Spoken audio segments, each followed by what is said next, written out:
വീട്ടിൽ ആദ്യമായിട്ട് പഴുത്ത ചക്ക ഉണ്ടായിരിക്കുകയാണ്. അപ്പോൾ അത്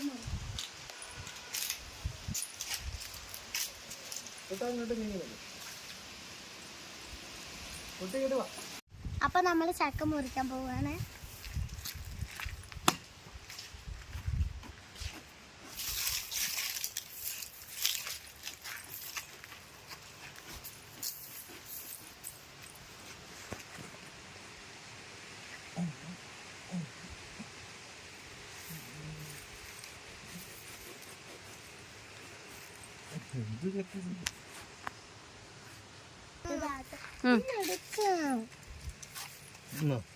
തൽക്കാലം തിന്നെ.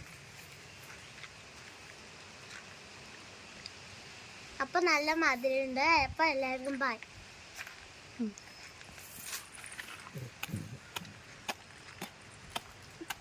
അയൽവക്കത്തേക്ക് കൊടുക്കട്ടെ.